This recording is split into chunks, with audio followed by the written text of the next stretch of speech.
उस रात अगर सुनैना की नींद ना खुलती तो शायद ये कहानी कभी सामने ही ना आती। घड़ी में रात के ठीक 1:30 बजे थे जब उसकी आंख अचानक खुली और सामने जो दिखा उसने उसकी नींद हमेशा के लिए छीन ली। उसका पति हर्ष आईने के सामने बैठा था और बहुत ध्यान से खुद को देख रहा था, जैसे वो आईने में अपने चेहरे से नहीं बल्कि किसी और की आंखों से नजर मिला रहा हो। सुनैना ने धीमी आवाज में हर्ष को पुकारा ताकि वो डर ना जाए, लेकिन हर्ष ऐसे चौंका जैसे किसी ने उसे रंगे हाथों पकड़ लिया हो। उसने जल्दी से कहा कि उसकी आंख में कुछ चला गया था और वही देखने के लिए उठा था। और सुनैना में उस वक्त बात को आगे नहीं बढ़ाया क्योंकि नई शादी थी और वो किसी बेवजह के शक से रिश्ते में कड़वाहट नहीं चाहती थी।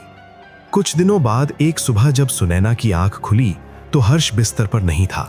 वो उसे आवाज देती हुई बालकनी तक पहुंची और वहां पहुंचते ही उसके पैर जैसे जमीन से चिपक गए, क्योंकि हर्ष लाल साड़ी पहने, पूरा मेकअप किए और हील्स पहनकर नीचे झांक रहा था और उसके चेहरे पर ऐसी मुस्कान थी जो किसी मर्द की नहीं बल्कि किसी औरत की लग रही थी।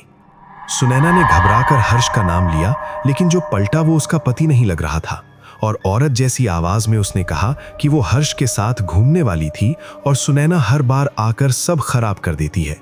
फिर वो कमरे में गया और ऐसे सो गया जैसे कुछ हुआ ही ना हो। अब सुनैना समझ चुकी थी कि ये कोई मजाक या नींद में चलने की बीमारी नहीं है, इसलिए अगली रात उसने जानबूझकर सोने का नाटक किया ताकि वो सच्चाई अपनी आंखों से देख सके और खुद को यकीन दिला सके कि जो वो देख रही है वो सच है। आधी रात के बाद हर्ष उठा, अलमारी खोली और सुनैना के कपड़ों में से एक गुलाबी सूट निकालकर पहन लिया। फिर आईने के सामने बैठकर मेकअप किया और हील्स पहनकर बाहर जाने लगा, जैसे किसी ने उसे बुलाया हो और वो उस बुलावे को मना नहीं कर पा रहा हो।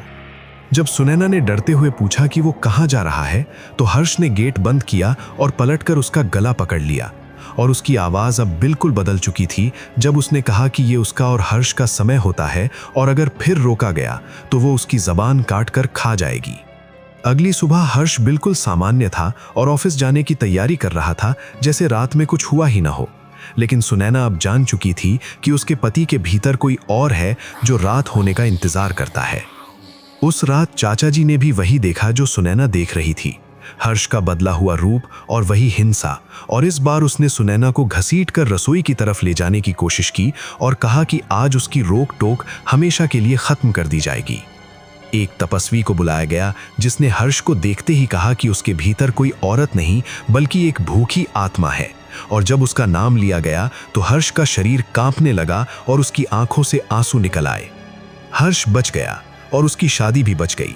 लेकिन आज भी अगर वो आईने के सामने ज्यादा देर खड़ा हो जाए तो सुनैना बिना कुछ कहे आईना ढक देती है, क्योंकि वो जानती है कि कुछ साए जाते नहीं हैं, वो बस वापस आने का इंतजार करते हैं।